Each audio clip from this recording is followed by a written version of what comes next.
Hi hello ನಮಸ್ಕಾರ ಸ್ನೇಹಿತರೆ. ಕಿಟ್ಟಿ ರುಕ್ಮಿಣಿಯ ಪ್ರೀತಿಯ ವಿಶ್ವ ಚಾರುಚಾರಿಗೆ ಗೊತ್ತಾಗಿದ್ರು ಜೊತೆಗೆ ಆಘಾತಕಾರಿಯಾಗಿ ಮಾತಾಡ್ದಂಥ ಚಾರುಗಳು ಆಗಿದ್ರೆ ಆಗಿದ್ದೇನು ಆಗ್ತಿರುವುದೇನು, ಆ ಕಡೆ ಮಗಳಿಗೂ ಸತ್ಯ ಹೇಳಿದ್ರ ಸತ್ಯಭಾಮ ಏನು ಕತೆ, ಇದು ಎಲ್ಲವನ್ನ ಕೂಡ ತಿಳ್ಕೊಬೇಕು ಅಂದರೆ ಈಗಲೇ ನಮ್ಮ ಈ ಚಾನಲ್ನ ಸಬ್ಸ್ಕ್ರೈಬ್ ಮಾಡಿ, ಹಾಗೆ ಒಂದು ವಿಡಿಯೋವನ್ನು ಪೂರ್ತಿಯಾಗಿ ನೋಡಿ. ಇಲ್ಲಿ ಚಾರಿ ಇಬ್ರು ಕೂಡ ಸತ್ಯಭಾಮ ವಿಶ್ವನೇ ಮಾತಾಡ್ಕೊಂಡು ಬರ್ತಾರೆ. ಬಿಕಾಸ್ ಸತ್ಯಭಾಮ ಎಲ್ಲ ಸತ್ಯನೂ ಕೂಡ ಚಾರಿಗೆ ಹೇಳ್ಬಿಟ್ರು. ಮೇಲ್ಕೋಟೆಯಲ್ಲಿ ಅವರಿಬ್ಬರ ಪರಿಚಯ ಆಗಿದ್ದು ನಡೆದದ್ದೇನು, ಆ ಒಂದು ವಿಷಯ ಹೊರಗಡೆ ಬಂದರೆ ಏನೆಲ್ಲ ದೊಡ್ಡದಾದಂತಹ ಘಟನೆಗಳು ಸಂಭವಿಸಬಹುದು ಅಂತ. ಅದು ಎಲ್ಲವನ್ನ ಕೇಳಿಸ್ಕೊಂಡೆ ಈ ಕಡೆ ಚಾರಿಗೆ ಆಘಾತವಾಗುತ್ತೆ. ಸತ್ಯ ಗೊತ್ತಾಗಿದೆ, ಆದರೆ ಸತ್ಯ ಹೇಳೋದು ಹೇಗೆ, ಏನು ಮಾಡೋದು ಅಂತ ಯೋಚನೆ ಮಾಡ್ತಿದ್ದಾರೆ. ಮನೆಯವರೆಲ್ಲರೂ ಕೂಡ ನಮ್ಮನ್ನ ಕಾಯ್ತಾ ಇರ್ತಾರೆ. ಇವರಿಬ್ರು ವಿಶ್ವನ ತಿಳ್ಕೋಬೇಕು, ಇದಕ್ಕೊಂದು ಪರಿಹಾರ ಕಂಡಿಡ್ಕೋಬೇಕು ಅಂತ ಬಂದ್ವಿ. ಆದರೆ ವಿಷಯ ಏನೋ ಗೊತ್ತಾಯ್ತು, ಆದರೆ ಏನು ಮಾಡೋದು, ಈ ವಿಷಯವನ್ನ ಯಾವ ರೀತಿ ಎಲ್ರಿಗೂ ಹೇಳೋದು ಅಂತಾನೆ ಗೊತ್ತಾಗ್ತಿಲ್ವಲ್ಲ, ಈ ಒಂದು ಪರಿಹಾರನೇ ಕಾಣಿಸ್ತಿಲ್ವಲ್ಲ ಅಂತ ಚಾರಿ ಅನ್ಕೋತಿದ್ದಾಗೆ ಆ ಕಡೆ ರುಕ್ಮಿಣಿನ ಅಟ್ಟ ಆಡಿಸ್ಕೊಂಡು ರೌಡಿಗಳು ಬರ್ತಿದ್ದಾರೆ. ಯಾವುದೇ ಕಾರಣಕ್ಕೂ ಕೂಡ ಆ ರುಕ್ಮಿಣಿ ಮಿಸ್ ಆಗಬಾರ್ದು ಅಂತ ಹೇಳಿದ್ದಾರೆ. ಹಾಗಾಗಿ ಇಲ್ಲಿ ರುಕ್ಮಿಣಿನ ಅಟ್ಟ ಆಡಿಸ್ಕೊಂಡು ಬರ್ತಾ ಇದ್ದಂತೆ ಇಲ್ಲಿ ಆಕೆ ರೌಡಿಗಳ ತೆಕ್ಕೆಗೆ ಬಿಡ್ತಾಳೆ. ಈ ಕಡೆ ಬಾಯ್ಲಿ ಅಂತ ಎಳೆದ್ಕೊಂಡು ಹೋಗ್ತಾ ಇದ್ರೆ ಆ ಹುಡುಗಿ ತನ್ನನ್ನು ತಾವನ್ನು ಕಾಪಾಡಿಕೊಳ್ಳೋಕೆ ಮುಂದಾಗ್ತಿದ್ದಾಳೆ. ಅಷ್ಟರಲ್ಲೇ ಈ ಕಡೆ ಚಾರಿ ಅಲ್ಲಿಗೆ ಬಂದಿದ್ದೆ. ಈ ಕಡೆ ಚಾರಿ ಅಂತೂ ಆ ರೌಡಿಗಳನ್ನ ಏನ್ ಮಾಡ್ತಾ ಇದ್ಯಾ ಬಿಡು ಅಂತ ಹೇಳಿ ಕೈಯನ್ನ ಇಟ್ಕೋತಿದ್ದಾಗೆ ಈ ಕಡೆ ರುಕ್ಮಿಣಿ ಶಾಕ್ ಆಗ್ತಿದ್ದಾಳೆ. ಚಾರಿನ ನೋಡಿದ್ದ ಈ ಕಡೆ ಏನ್ ಅನ್ಕೊಂಡಿದ್ಯಾ, ಹೆಣ್ಮಕ್ಳಿಗೆ ಈ ರೀತಿ ಮಾಡೋದಾ, ಏನು ಈ ಊರಲ್ಲೆಲ್ಲ ಬರೀ ಇದೇ ಕತೆನಾ ಅಂತ ಹೇಳಿ ಚಾರಿ ಹೇಳ್ತಾ ಇದ್ದಾಗೆ ಈ ಕಡೆ ಆತನನ್ನ ನೋಡಿ ಏನು ಮಾತಾಡಬೇಕು ಅಂತ ರುಕ್ಮಿಣಿ ಗೊತ್ತಾಗ್ತಿಲ್ಲ. ಈ ಕಡೆ ಚಾರು ಕೂಡ ಆಕೆಯನ್ನ ಕಾಪಾಡ್ತಿದ್ದಾಳೆ.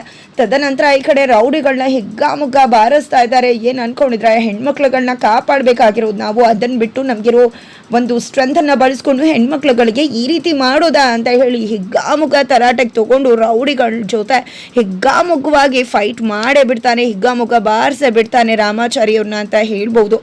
ಆದರೆ ಇಲ್ಲಿ ರುಕ್ಮಿಣಿ ಮಾತ್ರ ಚಾರಿನ ನೋಡಿದ್ದೆ ಖಂಡಾಮಂಡಲ ಆಗ್ತದಾನೆ. ನಿಮ್ಗೇನೂ ಆಗಿಲ್ಲ ಅಲ್ಲ, ಆರಾಮಾಗಿದ್ದೀರಾ ಅಲ್ವಾ, ಅವ್ರು ಯಾರು ಅಂತ ಕೇಳ್ತಿದ್ರೆ ನೀನೇನು ನಾಟಕ ಮಾಡ್ತಾ ಇದೆಯಾ, ನೀನು ಎಂಥವನು ಅಂತ ಗೊತ್ತಿಲ್ವಾ ನನಗೆ, ಪಾಪಿ ಈಗ ಡ್ರಾಮಾ ಮಾಡ್ತಿದ್ಯಾ ನೀನು ಅಂತ ಹೇಳ್ತಿದ್ರೆ, ಏನೇ ಮೇಡಮ್ ಏನು ಮಾಡ್ತಿದ್ರ ನೀವು, ಅವನು ನಿಮ್ಮನ್ನ ಕಾಪಾಡೋಕೆ ಬಂದಿದ್ದು, ನೀವು ನಿಜ ಹೇಳಬೇಕು ಅಂದರೆ ಅವ್ರಿಗೆ ಥ್ಯಾಂಕ್ಸ್ ಹೇಳಬೇಕು, ಅಂಥದ್ರಲ್ಲಿ ಅವನೇ ಈ ರೀತಿ ಬೈತಿದ್ರಲ್ಲ ಅಂತ ಹೇಳ್ತಿದ್ರ ಮೇಡಮ್, ನಿಮಗೆ ಅವನು ಎಂಥವನು ಅಂತ ಗೊತ್ತಿಲ್ಲ, ಇವನು ಮಹಾನ್ ಪಾಪಿ, ನಿನ್ನಂಥವನು ನನ್ನನ್ನು ಕಾಪಾಡೋಕ್ಕಿಂತ ನಾನು ಅಂಥವ್ರು ಜೊತೆ ಹೋಗಿದ್ರೆ ಚೆನ್ನಾಗಿತ್ತು, ಅವರು ನನಗೆ ತೊಂದರೆ ಮಾಡಿದರೆ ಚೆನ್ನಾಗಿತ್ತು ಅಂತ ಹೇಳಿ ರೇಗಿ ಅಲ್ಲಿಂದ ಹೊರಟೆ ಬಿಡ್ತಾಳೆ ರುಕ್ಮಿಣಿ. ಪಾಪ ಅವಳು ಗೊತ್ತಿಲ್ಲ ಇದು ರಾಮಾಚಾರಿ ಕೃಷ್ಣ ಅಲ್ಲ ಅಂತ, ಅವಳು ಕೃಷ್ಣ ಅಂತ ಅಂದ್ಕೊಂಡೆ ಬೈದು ಅಲ್ಲಿಂದ ಹೋಗ್ತಾಳೆ.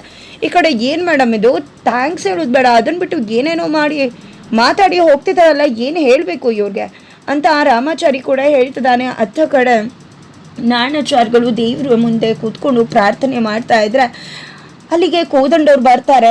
ಕಿಟ್ಟಿ ಮತ್ತು ಮುರಾರಿ ಕೂಡ ಅಲ್ಲೇ ಇರ್ತಾರೆ. ಅಪ್ಪವರು ಹೇಗೆ ಯೋಚನೆ ಮಾಡ್ತಿದ್ದಾರೆ ನೋಡಿ ಅಂತ ಹೇಳ್ತಾ ಇದ್ದಂತೆ ಕೋದಂಡವ್ರು ಬಂದಿದ್ದೆ. ಅಮ್ಮ ಇಲ್ಲಿ ಅಂದಾಗ ಅಮ್ಮ ಅರಿಶಿನ ಕುಂಕುಮ ತಗೊಳ್ಳೋಕೆ ಪಕ್ಕದ ಮನೆಯವ್ರು ಕರೆದಿದ್ರು, ಹೋದ್ರು ಅಂತ ಮುರಾರಿ ಇರ್ತಾರೆ. ವೈಶ್ವಕ ಎಲ್ಲಿ ಅಂದಾಗ ಕಾಣಿಸ್ತಾ ಇಲ್ಲ ಅಂದಾಗ ಅವಳು ಎಲ್ಲೂ ಹೋಗದೆ ಮನೇಲೇ ಇದ್ರೇನೆ ಒಳ್ಳೇದು, ಯಾಕಂದರೆ ವಿಷಯ ಗೊತ್ತಿರೋದು ಅವಳಿಗೆ ಅಲ್ವಾ. ರಾಮಾಚಾರಿ ಮನೆಗೆ ಬರ್ತಿದ್ದಾನೆ, ಫೋನ್ ಮಾಡಿದ್ದ, ದೇವನಹಳ್ಳಿಲಿ ಹೊರಟಿದ್ದೀವಿ ಅಂತ ಹೇಳ್ದ. ಅವ್ನು ಬಂದು ಎಲ್ಲ ವಿಷಯನೂ ಹೇಳ್ತಾನಂತೆ, ತುಂಬ ಗಾಬರಿಲಿದ್ದ ಅಂತ ಹೇಳ್ತಿದ್ದಾಗೆ ಈ ಕಡೆ ನಾಣಾಚಾರ್ಯಗಳು ಶಾಕ್ ಆಗ್ತಿದ್ದಾರೆ. ಇಲ್ಲ ನಡಿಬಾರದು, ನಡೆದು ಹೋಗ್ತದೆ ಅಂತ ಹೇಳ್ತಿದ್ದಾರೆ. ಅಪ್ಪ ನೀವೇನು ಯೋಚನೆ ಮಾಡಬೇಡಿ ಅಪ್ಪ, ನಾವು ನಿನ್ನ ಜೊತೆ ಇದ್ದೀವಿ ಅಂತ ಕಿಟ್ಟಿ ಮತ್ತು ಕೋದಂಡವರು ಹೇಳ್ತಿದ್ರೆ ಆಗಬಾರ್ದು, ಅನಾಹುತ ಆಗಿಬಿಟ್ಟಿದೆ, ಇನ್ನೇನು ಮಾಡೋದು ಅಂತ ಹೇಳಿ ಅಲ್ಲಿ ನಾಣಾಚಾರ್ಯಗಳು ಅಲ್ಲಿಂದ ಎದ್ದು ಹೋಗ್ಬಿಡ್ತಾರೆ. ಏನಪ್ಪ ಮಾತಾಡ್ತಿದ್ದಾರೆ, ಒಗ್ಟೊಗ್ಟಾಗಿದೆ, ಯಾಕೆ ರೀತಿ ಮಾತಾಡ್ತಿದ್ದಾರೆ ಅಂತ ಎಲ್ಲರ ತಲೆ ಕೂಡ ಕೆಟ್ಟು ಹೋಗುತ್ತೆ.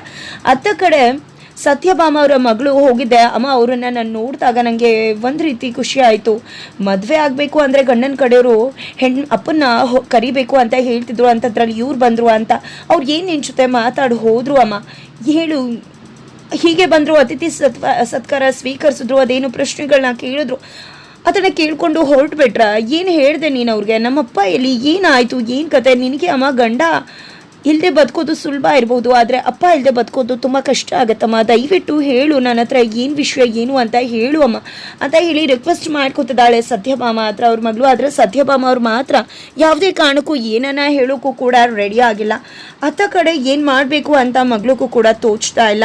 ನಂತರ ಈ ಕಡೆ ರಾಮಾಚಾರಿ ಮತ್ತು ಚಾರು ನಡ್ಕೊಂಡು ಬರಬೇಕಿದ್ರೆ ಈ ಕಡೆ ಮನೆಯವರೆಲ್ಲರೂ ಕೂಡ ನಮಗೋಸ್ಕರನೇ ಕಾಯ್ತಿರ್ತಾರೆ. ಅವ್ರಿಗೆ ಏನಪ್ಪ ಹೇಳೋದು, ಅವ್ರು ಕೇಳೋ ಪ್ರಶ್ನೆಗಳಿಗೆ ಹೇಗೆ ಉತ್ತರ ಕೊಡೋದು, ಇದನ್ನೆಲ್ಲ ಹೇಗೆ ಹೇಳೋಕ್ಕೆ ಸಾಧ್ಯನಾ ಅಂತ ಹೇಳಿ ರಾಮಾಚಾರಿ ಮತ್ತು ಚಾರು ಅನ್ಕೋಬೇಕಿದ್ರೆ ಏನು ಮಾಡಬೇಕು ಏನು ಹೇಳಬೇಕು ಅಂತಲೇ ಗೊತ್ತಾಗ್ತಿಲ್ಲ. ಅದ್ರ ಜೊತೆ ಇನ್ನೊಂದು ಸಮಸ್ಯೆ ಬೇರೆ ಅಂದಾಗ ಇನ್ನೇನು ಸಮಸ್ಯೆ ರಾಮಾಚಾರಿ ಅಂತ ಚಾರು ಕೇಳ್ತಾಳೆ. ಇನ್ನೇನು ಈ ದೀವ್ನಲ್ಲಿ ಯಾರು ಅನ್ನೋರೇ ನಮಗೆ ಗೊತ್ತಿಲ್ಲ, ಅಂಥದ್ರಲ್ಲಿ ಆ ಹುಡುಗಿ ನನ್ನ ಮೇಲೆ ಬೈದು ಹೋಗ್ತಿದ್ದಾಳೆ, ನಾನು ಏನೋ ಅವಳಿಗೆ ಕೆಡಕ್ ಮಾಡಿರೋ ರೀತಿ ಅಂದಾಗ ಖಂಡಿತವಾಗ್ಲೂ ರಾಮಾಚಾರಿ ಆ ಹುಡುಗಿಗೆ ಏನೋ ಆಗಿರೋದು ನಿಜ, ಆದರೆ ಅದು ನಿನ್ನಿಂದ ಅಲ್ಲ, ನಿಂದೇ ರೂಪ ಹೊತ್ತಿರೋ ಕೃಷ್ಣನಿಂದ.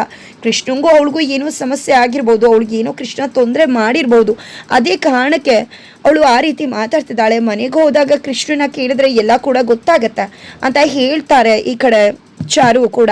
ನಂತರ ಇರಬಹುದು ಅಂತ ಅಂದ್ಕೊಂಡು ರಾಮಾಚಾರಿ ಚಾರು ಇಬ್ರು ಕೂಡ ಮನೆಗೆ ಹೊರಟು ಬರ್ತಿದ್ರೆ ಆ ಕಡೆ ರುಕ್ಮಿಣಿ ತಪ್ಪಿಸ್ಕೊಂಡಿದ್ದೆ ತನ್ನ ಫ್ರೆಂಡ್ ಹತ್ರ. ಆ ಕಿಟ್ಟಿ ನನ್ನ ಮುಂದೆ ಬಂದರೂ ಕೂಡ ಗೊತ್ತಾಗದಿರೋ ಹಾಗೆ ಏನು ಒಳ್ಳೆಯವನ ಥರ ಬಿಹೇವ್ ಮಾಡ್ತಿದ್ದ. ಖಂಡಿತವಾಗ್ಲೂ ಅವನಿಗೆ ಇಂಥ ಒಂದು ಮುಖ ಇದೆ ಅಂತ ಗೊತ್ತಿರಲಿಲ್ಲ. ಎಷ್ಟು ಮುಖವಾಡ ಹಾಕ್ಕೊಂಡಿದ್ದ ಅವನು ಅಂತ ಹೇಳ್ತಿದ್ರೆ ನಿಜವಾಗ್ಲೂ ಅವ್ನು ನಿನ್ನನ್ನು ಪ್ರೀತಿ ಮಾಡಿದ್ದು ನಿಜಾನ ಅಂತ ಕೇಳ್ತಿದ್ದಾಳೆ ಫ್ರೆಂಡ್ ಕೂಡ. ಖಂಡಿತವಾಗ್ಲೂ ಅಂತ ಹೇಳಿ ಹಳೆ ದಿನಗಳನ್ನ ನೆನಪು ಮಾಡ್ಕೊತಿದ್ದಾಳೆ. ಕಿಟ್ಟಿ ಬದಲಾಗ್ತಾ ಇದ್ದ ಅದಕ್ಕೆ ಕಾರಣ ರುಕ್ಮಿಣಿ ಆಗಿದ್ಲು. ಅವನಿಗೆ ಪ್ರೀತಿ ಇದ್ರೂ ಕೂಡ ಅದು ಯಾವುದನ್ನು ಕೂಡ ತೋರಿಸ್ಕೊತಿರ್ಲಿಲ್ಲ. ಬೇಡ ಪ್ರೀತಿ ಗೀತಿ ಯಾವುದು ಬೇಡ, ಪ್ರೀತಿ ಗೀತಿ ಯಾವುದು ಸುಳ್ಳಲ್ಲ ಅಂತ. ಪ್ರೀತಿ ಇದ್ದಿದ್ರೆ ನಾನು ಇವತ್ತು ರೋಡಲ್ಲಿ ಬೀಳ್ತಿರ್ಲಿಲ್ಲ, ಅನಾಥ ಆಗ್ತಿರ್ಲಿಲ್ಲ, ಇಂಥ ರೌಡಿ ಆಗ್ತಿರ್ಲಿಲ್ಲ ಅಂತ ಹೇಳ್ತಿದ್ರೆ ಖಂಡಿತ ನೀನು ತುಂಬ ಒಳ್ಳೆಯವನು ಹಾಗೆ ಹೀಗೆ ಅಂತ ಹಣೆಗೆ ಕುಂಕುಮ ಇಟ್ಟು ಕಿಟ್ಟಿನ ಬದಲಾಯಿಸೋಕೆ ಮುಂದಾಗ್ತಾ ಇದ್ಲು. ಕಿಟ್ಟಿನ ಪ್ರೀತಿ ಮಾಡ್ತಾ ಇದ್ಲು. ಆದರೆ ಕಿಟ್ಟಿ ಮಾತ್ರ ಅವಳ ಪ್ರೀತಿನ ಒಪ್ಕೋತಾನೆ ಇರಲಿಲ್ಲ. ಆದರೂ ಕೂಡ ಆಕೆ ಕಿಟ್ಟಿನ ಪ್ರೀತಿ ಮಾಡುವುದು ನಾನು ನಿಲ್ಲಿಸ್ತಾ ಇರಲಿಲ್ಲ. ಇದರೆಲ್ಲದರ ನಡುವೆ ಮತ್ತೆ ಇತ್ತ ಕಡೆ ರೌಡಿಗಳು ಯಾವುದೇ ಕಾರಣಕ್ಕೂ ಕೂಡ ಅವಳು ತಪ್ಪಿಸ್ಕೋಬಾರ್ದು ಅಂತ ಅನ್ಕೋತಿದ್ದಾಗೆ ರೌಡಿಗಳು ಬಂದು ಯಾರೋ ಹೊಡೆದು ಅವಳನ್ನು ಕಾಪಾಡಿಬಿಟ್ರು ಅಂದಾಗ ಯಾವುದೇ ಕಾರಣಕ್ಕೂ ಕೂಡ ಅವಳಿಲ್ಲದೆ ನಾವು ಊರಿಗೆ ಹೋಗೋಕ್ಕಾಗೋದಿಲ್ಲ. ಅವಳು ಎಲ್ಲೇ ಏನೇ ಆಗಲಿ ಅವಳನ್ನು ನಾವು ಹುಡುಕ್ಲೇಬೇಕು ಅಂತ ಹೇಳಿ ಜುದ್ದಕ್ಕೆ ಬಿದ್ದು ಅವಳನ್ನು ಎಲ್ಲ ಕಡೆ ಹುಡುಕ್ತಿದ್ದಾರೆ. ಈ ಕಡೆ ರುಕ್ಮಿಣಿ ಕೂಡ ನಾನು ನನ್ನ ಊರಿಂದ ಬಂದಿದ್ದೆ, ನನ್ನ ಮಾವಂಗೆ ತೊಂದರೆ ಆಗಬಾರ್ದು ಅಂತ ನನ್ನ ಮಾವನ ಮನೆ ಮತ್ತು ಇವ್ರುಗಳ ನಡುವೆ ದೊಡ್ಡ ಗಲಾಟೆ ಆಗ್ತಿತ್ತು. ನನಗೋಸ್ಕರ ನನ್ನ ಮಾವ ಇದ್ದಾರೆ ಅಲ್ಲಿ, ನನಗೋಸ್ಕರ ಕಣ್ಣೀರು ಹಾಕೋದಕ್ಕೆ. ನಾನಲ್ಲಿ ಹೋಗಿ ಸತ್ತರೆ ನನ್ನ ಮುಂದೆ ಕಣ್ಣೀರು ಹಾಕೋದಕ್ಕೆ ಅವರಿದ್ದಾರೆ. ಅವ್ರ ಪ್ರೀತಿಲಿ ಹೇಗೋ ಇತ್ಕೋತೀನಿ. ನನ್ನ ಅಪ್ಪ ಅಮ್ಮ ಇದ್ದಂಥ ಊರಲ್ಲಿ ನನ್ನ ಸಾವಾಗಲಿ, ಆದರೆ ಯಾವುದೇ ಕಾರಣಕ್ಕೂ ನಾನಿಲ್ಲಿ ಇತ್ಕೊಂಡು ನಿಮ್ಗಾಗಲಿ ಅನಾಥ ಮಕ್ಳಿಗಾಗಲಿ ಆಂಟಿಗಾಗಲಿ ತೊಂದರೆ ಆಗೋದಕ್ಕೆ ನಾನು ಬಿಡುವುದಿಲ್ಲ. ನಾನು ವಾಪಸ್ ಅಲ್ಲಿಗೆ ಹೋಗ್ತೀನಿ. ನಾನು ಊರಿಂದ ಬಂದಿದ್ದೆ, ನನ್ನ ಮಾವಂಗೆ ತೊಂದರೆ ಆಗಬಾರ್ದು ಅಂತ. ಆದರೆ ಇಲ್ಲಿ ನಾನು ಇದ್ದಷ್ಟು ನಿಮಗೆ ತೊಂದರೆ ಆಗತ್ತೆ. ಖಂಡಿತವಾಗ್ಲೂ ಅದು ಯಾವುದು ಕೂಡ ನನಗಿಷ್ಟ ಇಲ್ಲ.